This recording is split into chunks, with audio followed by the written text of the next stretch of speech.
Rabino, você está com medo? Devemos realmente ficar em pânico? Qual deve ser nossa reação neste momento, de acordo com a Torá? É incrível como as pessoas estão tocadas, o mundo todo está em alerta e nesse momento muita gente se vira para os líderes espirituais, cada um para a sua religião. E o que a Torá tem a falar sobre isso? Em primeiro lugar, vale lembrar que um dos princípios fundamentais do judaísmo é o valor da vida humana. É dito que aquele que salva uma vida, ele salva o mundo todo. Nós temos um dever pela Torá de proteger a vida e de proteger a saúde.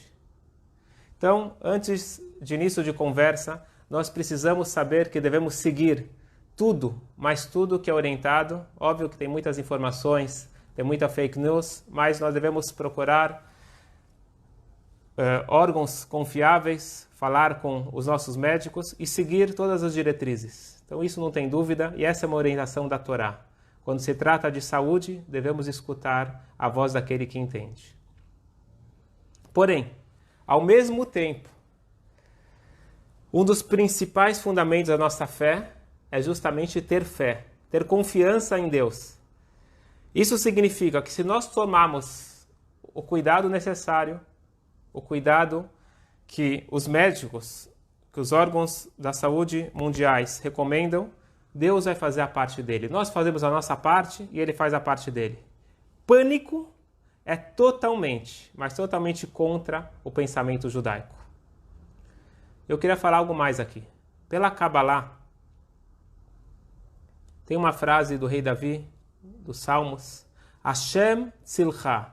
Hashem é a tua sombra. Prestem bem atenção nisso. Hashem tzilcha. O que você faz aqui cria uma sombra nos céus.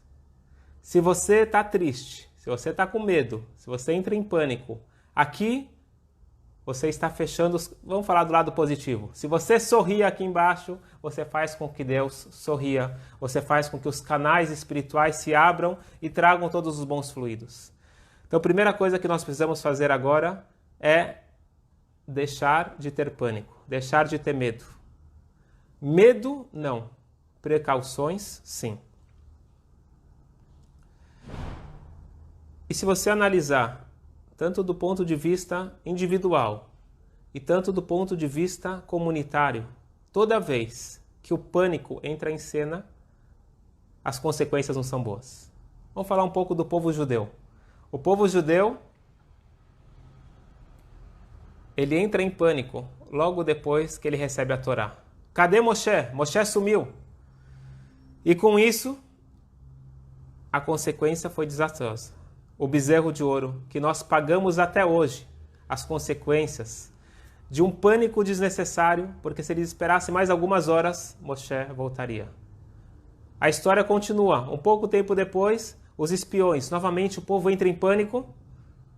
Com isso, uma geração inteira não entra em Israel e toda a história que nós conhecemos. E se você seguir o Tanakh, segue a história judaica, em termos coletivos, toda vez que tem pânico, a consequência não é boa.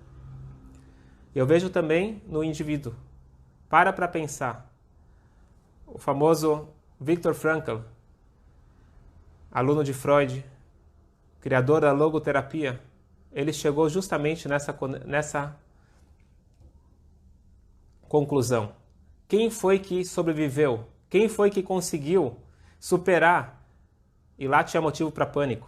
Nós estamos falando do Holocausto. Quem foi que saiu vivo dos campos de concentração? Foram aqueles que não entraram em pânico.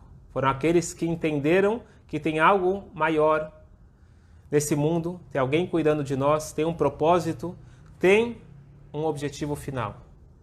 Então, para concluir essa pergunta, que acredito que é a pergunta-chave, o que nós devemos fazer nesse momento? Devemos ter muito cuidado, devemos seguir todas as orientações médicas, mas ao mesmo tempo, nós devemos fortalecer a nossa fé, a nossa confiança, que Deus está conosco.